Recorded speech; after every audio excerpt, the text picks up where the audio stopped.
Welcome to the Wish I'd Known Then podcast. I'm Sarah Rosette. And I'm Jamie Albright. And this week on the show, we have Jennifer Marchman. So we do. It was a great interview. It was. Yes, she writes historical fiction, and she's more of a new author than we've talked to recently. So we did a whole series maybe a year ago with new authors. And so we're trying to bring that back and have some new authors on and kind of what they're doing, how they're finding their first readers. It was really interesting. Yeah. And she found her first readers. One of the first things she used was story origin, and she used the approved process. And I think in the interview, she couldn't remember the name of it. Yeah, she can remember the name of it. So that's what it is. Yeah. Yeah. So she told us, and we're mentioning it now. So when she talks about it in the interview, you'll know what it is. So story origin. And we just talked to her a lot too about writing strategies and like finding your process and embracing that and figuring out what works for you and being okay with it, even if it's different from other people. And I mean, she was recommended to us by Deanna Roy or JJ Knight.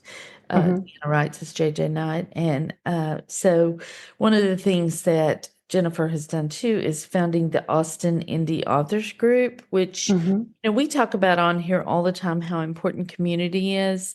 And so I really love that about the interview too. Yeah, it's great. And we talk about like in-person meetings and how good that can be to just connect with other writers, which we always love. Yeah. So no new supporters this week, but thanks to all the supporters who have been supporting us for a long time and the new supporters who've come on board recently. We really appreciate it. We appreciate it. And we'd love to hear from you guys if you're enjoying the little green room interviews we're putting up in the supporter, for our supporters. Yeah, we would. And if you want to become a supporter, you can go to wishidknownforwriters.com/support and you'll get access to the supporter only episodes and the private Slack channel. Yep. So what's been going on with you? I've gotten some stuff done this week, but I just feel like a fish trying to swim upstream, just like constantly like going against the water. And it's just, I've gotten some things done, but it's just been such an effort. Yeah. So it's been one of those weeks, it's just, I've been doing a lot of back and forth with the artist for the illustrations, for the letters.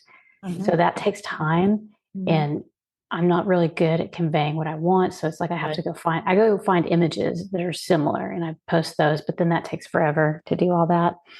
So anyway, working on that. And then I finally did get the special edition finished. I'm just waiting for the proof to come back to make sure it's good, Yeah, that's fantastic. Yeah. Good. So working on that. And that is about it.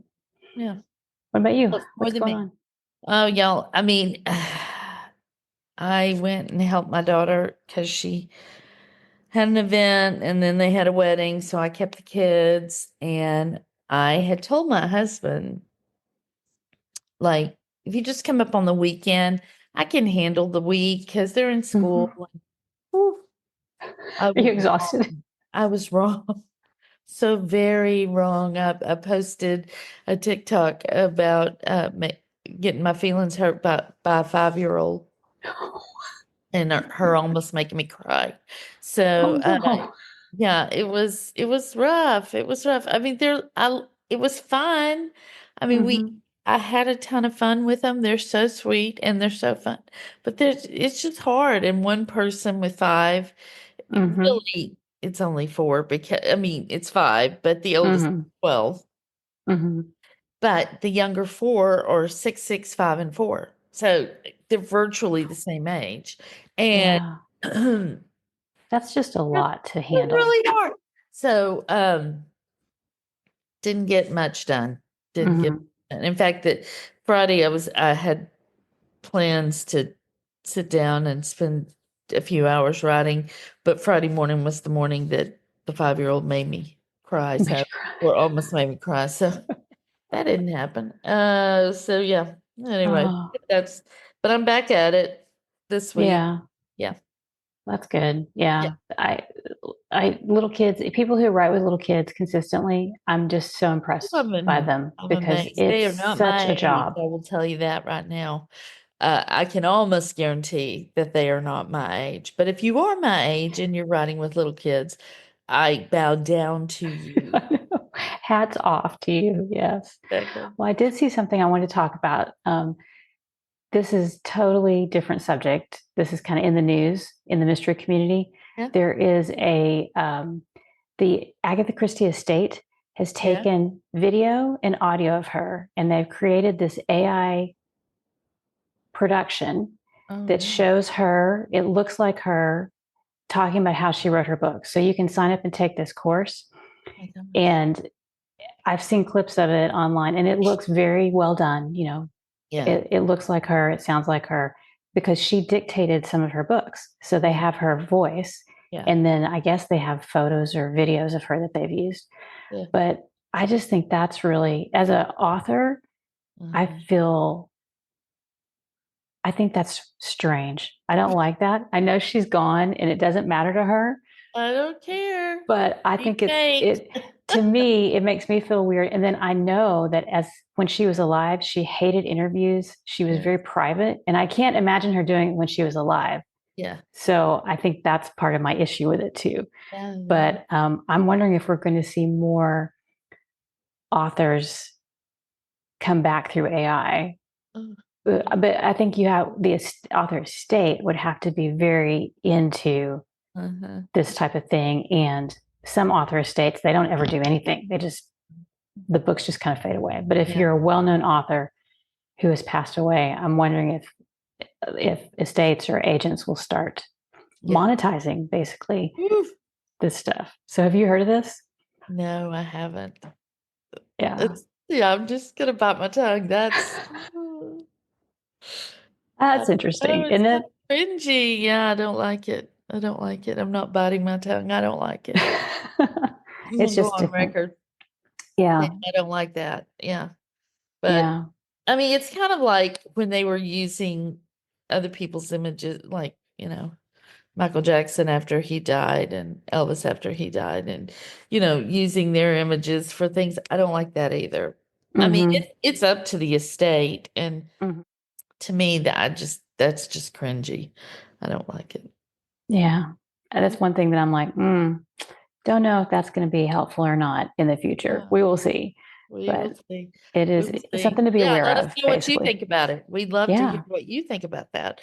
Yeah. Also, the last thing I guess we need to talk about is InkersCon. Um, Yes. it's coming up now. InkersCon is digital only this year. Mm-hmm. And I have an affiliate link. It's Jamie, JAMI 25, 25. Mm-hmm. capital JAMI 25. Um, it runs from June 7th through June 20th. Mm-hmm. And if you sign up with my code, which is an affiliate code, you get $50 off the registration fee. Mm-hmm. And yeah, so if you're interested, we'll have the link in the show note. So yeah, you can sign up that way. It's one of our favorites. We were very sad they weren't doing it in person, Mm-hmm. but I get it. Mm-hmm. And you should check it out. Mm-hmm. Yeah. And it's always excellent. It's an excellent Always, conference. And I've heard great always. things about the digital conference that they have done in the past. They had it was like the companion to the in-person. Yep. So I'm sure it will be excellent. Yes. And yeah, we'll have that link in the show notes. Great. Well, we should get on with the interview. Yes. All right. So here is Jennifer. Today we're really excited to talk with Jennifer Marchman. Hi, Jennifer. How are you? Hi, I'm good. We are glad you're here, and we'll have Sarah read your bio, and then we'll get started. All right. Jennifer Marchman lives in Austin, Texas, with her husband, 3 grown children, and the 2 best dogs in the world. At different times, she has worn various authorial hats, including ghostwriter, memorist, editor, curriculum writer, educational blogger, grant writer, and recovering addicted social media oversharer. But now, after many years, she's writing for pleasure and helping organize Austin indie authors. It sounds like you should be exhausted right now. Yeah. That's a lot. Yeah. You do one thing at a time, not all at once. Right, true. right. And True. actually, your bio says 3 nearly grown Oh, that children. makes So, Yeah, I should update that. We just have one at home now. you are almost, you're in the home stretch for Yeah. sure. Yeah. You're close.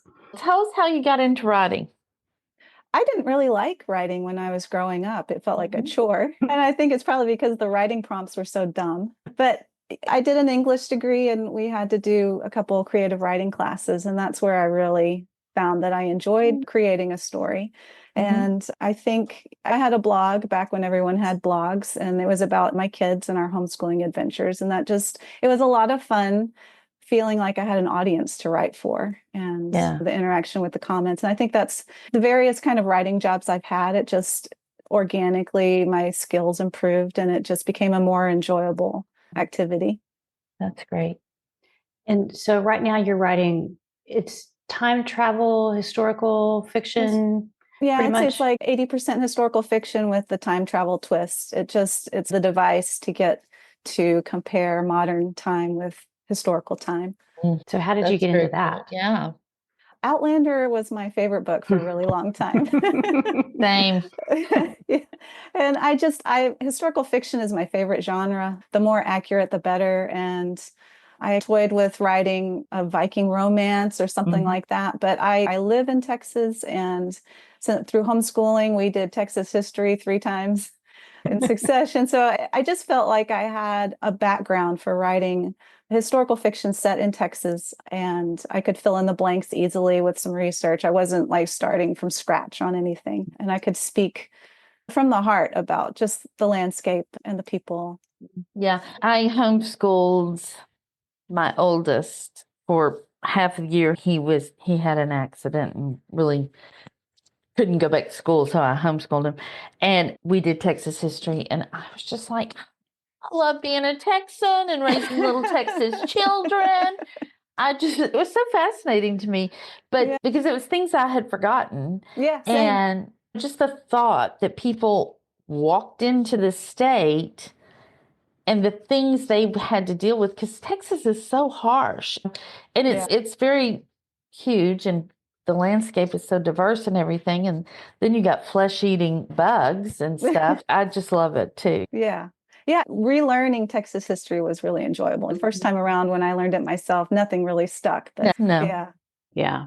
And I love history. And there's still things that I'm like, oh yeah, I completely forgot about that. So always something new to rediscover. And I know it's not like just specific to Texas. When people came to Texas, like men would come without their families and set up these homesteads and all that. And it was just this huge act of faith. We can't go anywhere without our Hey, phone. yeah. Right. And so it always, we're getting off track, but it just always, like, people in that time, I admire them so much because they just, they had a dream and they just took the chance. And yeah, it's really cool. Yeah. I think the equivalent now would be going to Mars. Yes, exactly.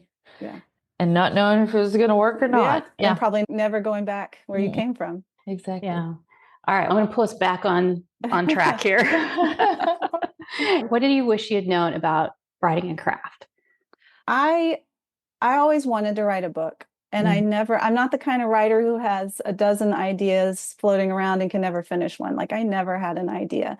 And I didn't realize that I really needed to sit down, my butt in the seat, and just start writing. And really I just started journaling ideas, and then it started flowing. And then once it started, I had a really hard time shutting it off. And I wrote all 3 books of my trilogy in 6 weeks. And I stopped eating, I stopped sleeping, and it wasn't really a healthy way to write. So I think it was really 2 things I learned was that I'm not the kind of writer who has ideas all the time. But when it's time for me to write, I really need to block off 6 weeks, 2 months of my life that this is all I'm going to do. Because once it starts, I'm going to have a hard time stopping.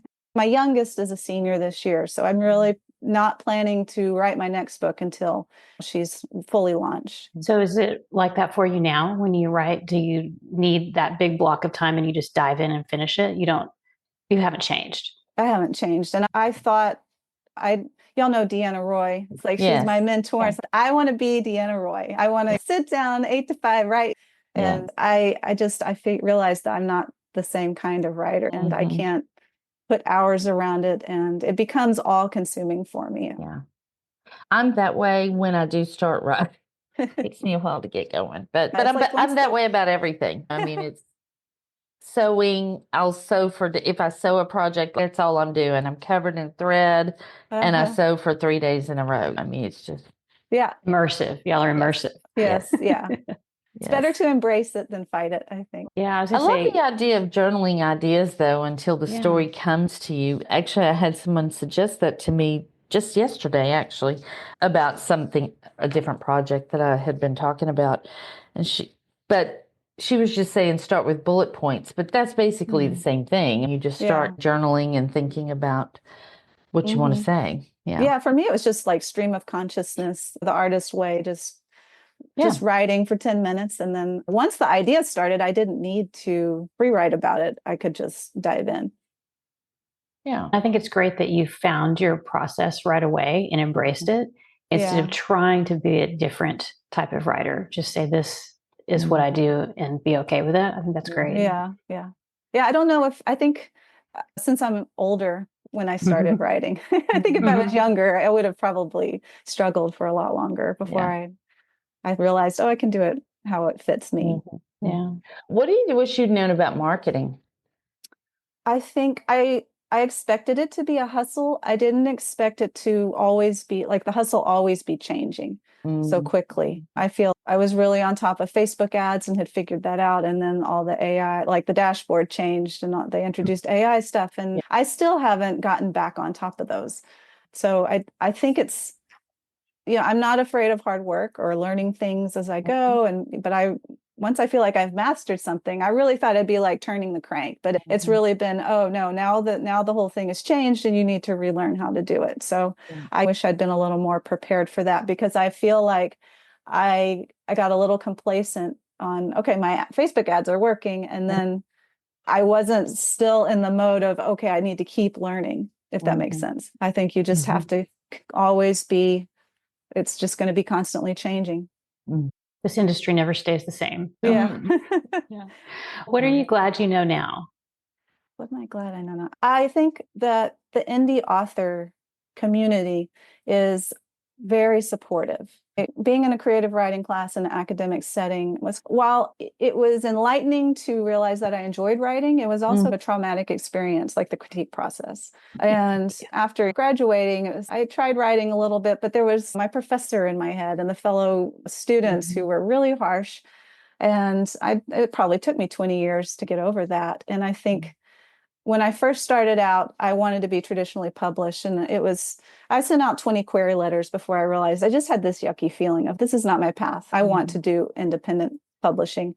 And I felt like the people who were all trying to be traditionally published, they were nice, but once they got their agent or whatever, that was it. They like stopped communicating with people. Whereas in the indie community, there's this attitude of people can read more than one book. They can buy your book, they can buy my book, they can buy all of our books, and we can help each other. And this worked for me, and this didn't work for me. And how can I help you? Can I write a review for you? Can I help you edit your blurb?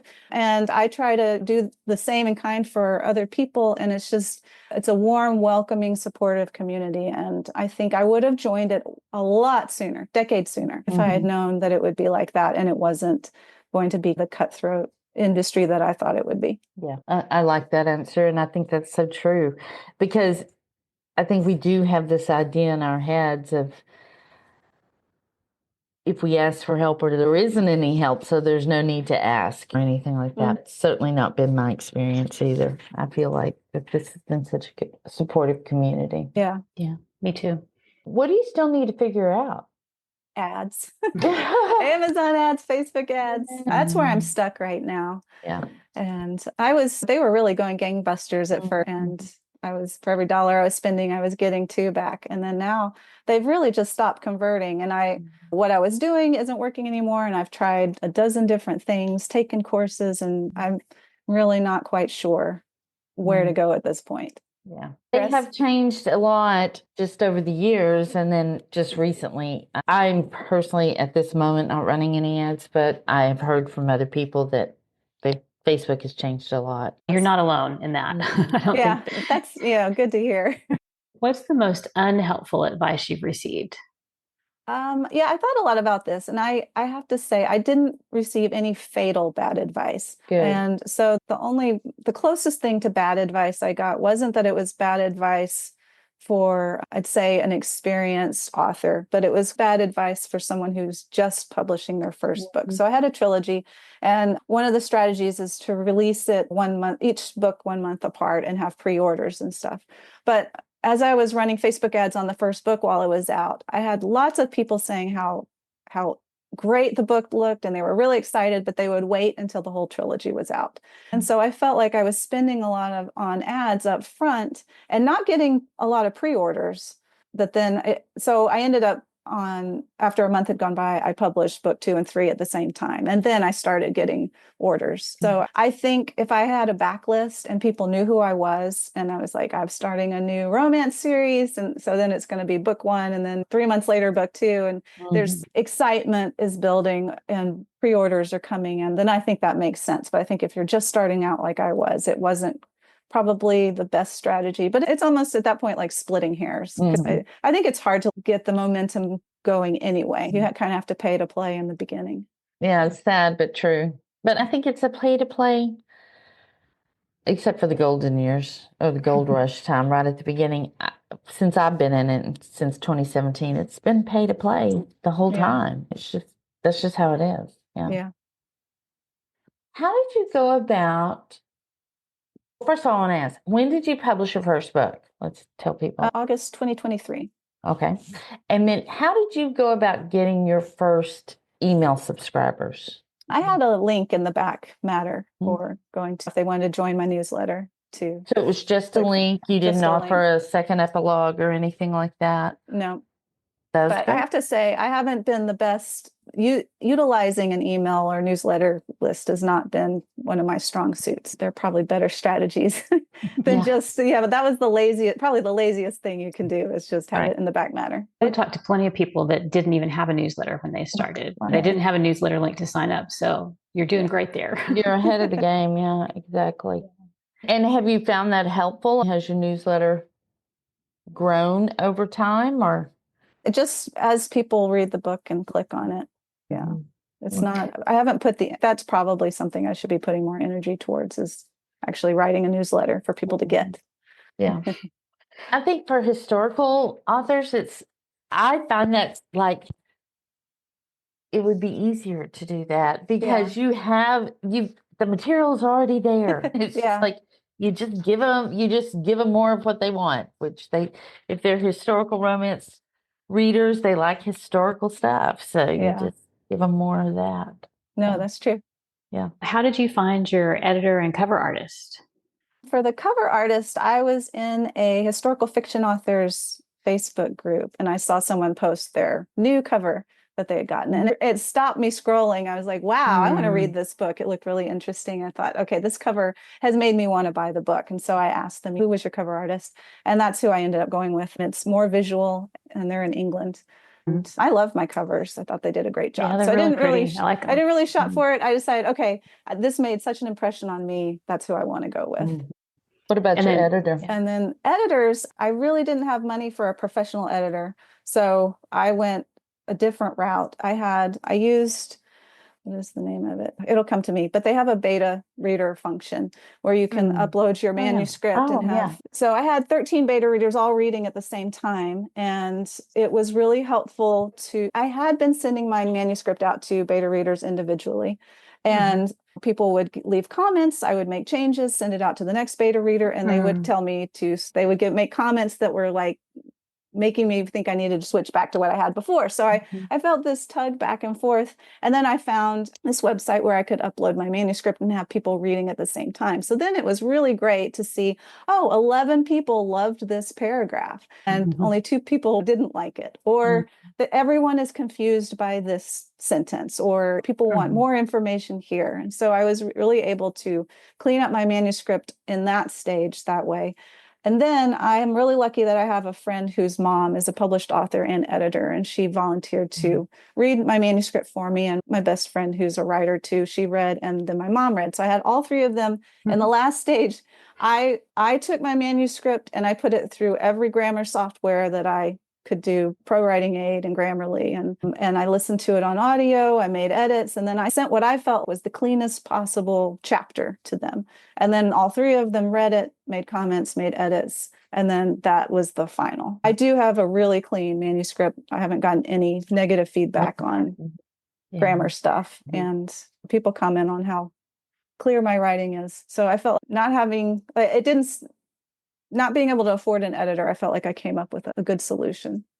Yeah, I think so. And I think having that many different people look at it is really helpful, because you do get a lot of varying opinions and you have to winnow it down to what's essential and what you really think needs to be changed. But then I've noticed when I have different people proofing things, different people pick up different things, and certain people would totally miss some type of error and somebody else would catch that, but then they would miss the other. So it's really good to have kind of that overlap, and a good solution if you don't have a lot of like the funds to do a big copy edit. That way you get lots of eyes on it, which is very helpful.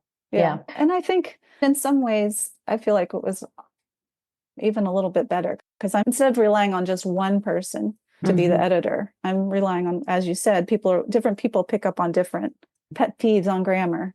So that was really helpful. And I feel like I really gained a lot of confidence in my writing style from everybody, all the beta readers reading it at the same time. And I could see their comments, and I never asked them to tell me if they liked something or not. I always asked them, what is confusing? If you see any errors, let me know. Where do I need to explain more? And I really gained a lot of confidence in what I felt was my voice. And if someone had a critique, I could choose, okay, this is a legitimate thing I need to fix, versus, oh, this is just their own style and they don't like what I've written, but it's not because it's bad. It needs to be fixed. Right. Yeah. So Jennifer's going to get the name of that site to us, and we will put it in the show notes.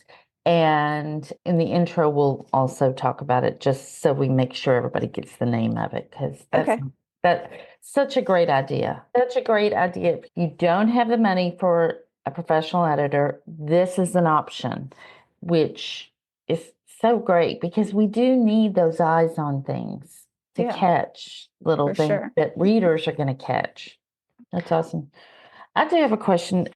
What is the biggest challenge you've had just in starting a writing career, would you say? Just having time. When I had kids and we were homeschooling, I enjoyed writing, but I just didn't have the energy for it. So I think it just was any feelings of guilt, of having to let go of those, and just realize I was in a different season in my life. And we'll have people come to our support group meeting who they've got little kids, and they'll talk about how they're beating themselves up really about not having time to write. And I just want to tell them, you're not in the season for, I don't feel like they have to beat themselves up about it. They aren't necessarily in the season for writing. It'll come, you'll have time. So I think that was the biggest obstacle, which is now gone, basically. Tell us a little bit about Austin Indie Authors and how you got involved in that and what they do. During COVID, the Austin Indie Authors group that had been around died off. And because I looked for one, because I wanted in-person meetings, and there wasn't one. And there was another writer friend of mine who we just decided, let's start meeting at the Black Star Co-op, and we'll post it on the Writers League of Texas Discord, and people just started coming. So we've got probably 5 regulars who come. We meet once a month, the third Tuesday of the month. We've moved now to Central Market on North Lamar, but we meet from 7 to 9. So anyone in the Austin area, we'd love to have you. Yeah. But it's not a critique group. We just talk about marketing and what works and what doesn't. And we share, like we just helped one of our attenders fix his blurb, and he was showing us his cover, and he was like, this isn't working. I was like, yeah, that's not going to work. That's so helpful though. Yeah. Because I think in the community, if you've been in the author community, the self-publishing author community, you've listened to podcasts and gone to conferences or whatever, then you have an idea. Oh yeah, like my cover needs to be on brand for the genre, or we know about genre expectations. But if you're not in that, you have no idea You just Yeah. have no idea. And that's so helpful to provide that kind of resource for people in your area. I love Yeah. that. Yeah. Yeah. Tell us about being mentored by Deanna. Golly, talk about hitting the jackpot on that one. Yeah. But like, what's been the most challenging thing about having a mentor and the best thing about having a mentor? Ooh, let's see. I'll start with the best thing. So she offers yearly a class through Writers League of Texas. Like she donates her time on how to publish. Yeah. And so I took that, and I forget now she's just very welcoming on, I think I had a question, and she's welcoming to questions. She'll answer once or twice, but then she's very busy. So it's like you can't monopolize her time. Yeah. But she comes to our meetings occasionally when she has time. And she's like a wealth of information. So and I'd say the only challenge, and I wouldn't even call it a challenge, was for a very short time having the delusion that I could be like Deanna Roy. And, and she pretty quickly I realized I need to be Jennifer Marchman. And yes, if I only write a trilogy and that's all I've done, that's what I wanted to do. Exactly. But yeah, she's a very kind person. And we're really lucky to be able to ask her questions when she's around. Yeah. I was wondering, do you feel pressure to, like when you have a mentor, like I had a mentor and so helpful. But there is this, I don't know, the relationship is a little imbalanced sometimes. And so I just feel like if people are going into a mentorship relationship, you might want to know that up front. There is the person that knows more than you and you don't know as much, but you do eventually become more equal because you're in the business as longer and stuff. I think maybe because I'm older, I'm not starry-eyed about her. So I think she doesn't intimidate me, and I don't feel like she's an intimidating person. She's very open. So I think she tells you what she thinks. She gives her opinion, but she's also quick to say she's focused on romance. That's what she knows. And I'm not writing romance. And so she helped me recently with my updating my blurb. And, I took some of her advice, and then as I sat with it and slept on it, I was like, okay, that doesn't quite fit. Her wording didn't quite fit. And so I changed it. And I think if I was younger and more insecure, I might have been like, oh, Deanna might not these changes I made. But you just have to, I don't think that's in her mind. She's not, I doubt she's gone and looked and what did you She's not checking up on you. She's not checking up on me. Yeah. And her only interest that I've ever felt was she wants to help other authors succeed. And it's not about her or making everybody sound like her or look like her, but she has tons of experience and she wants to share.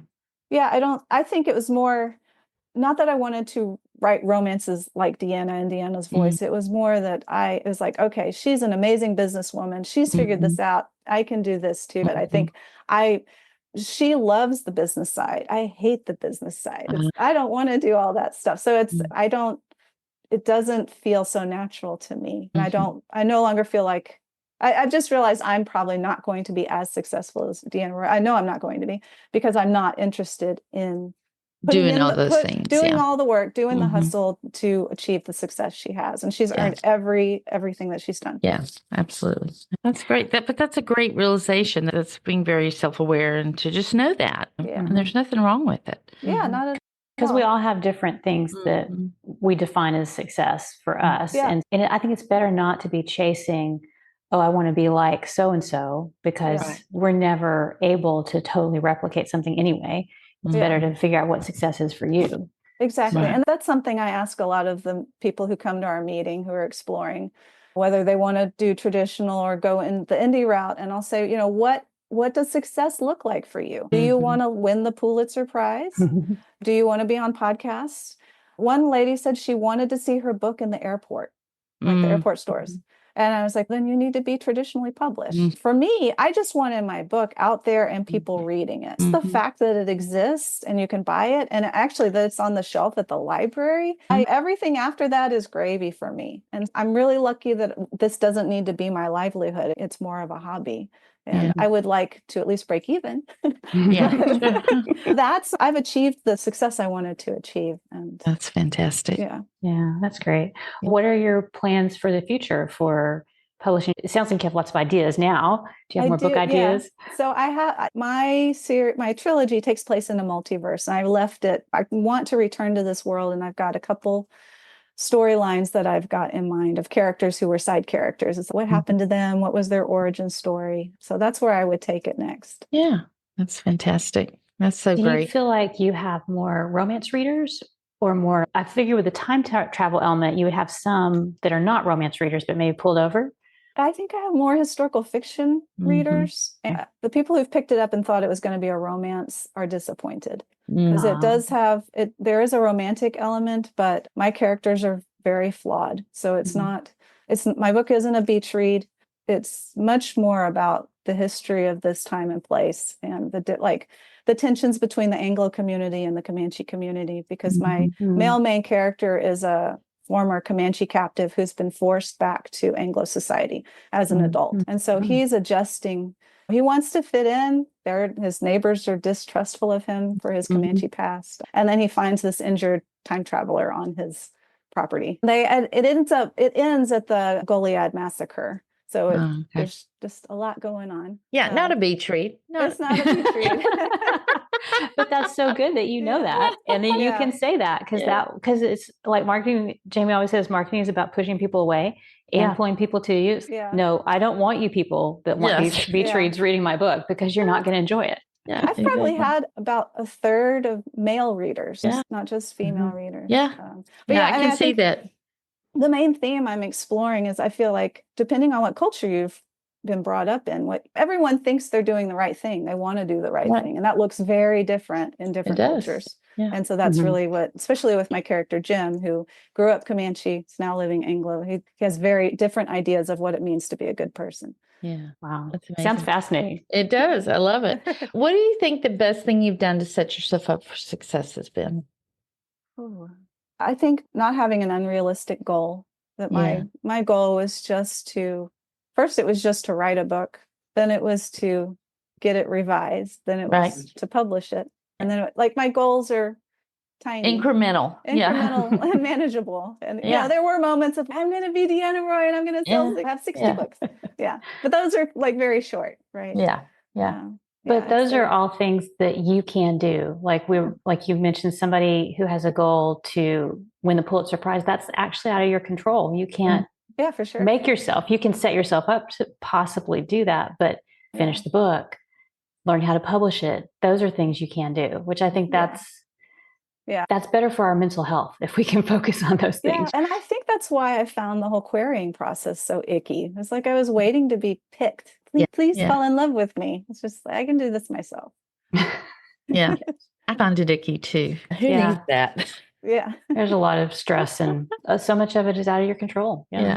It's been awesome. Thank you for being here today. Tell everyone where they can find out more about you and about your books. So my website is easy. It's jennifermarchman.com, and my books are on there. They're on Amazon.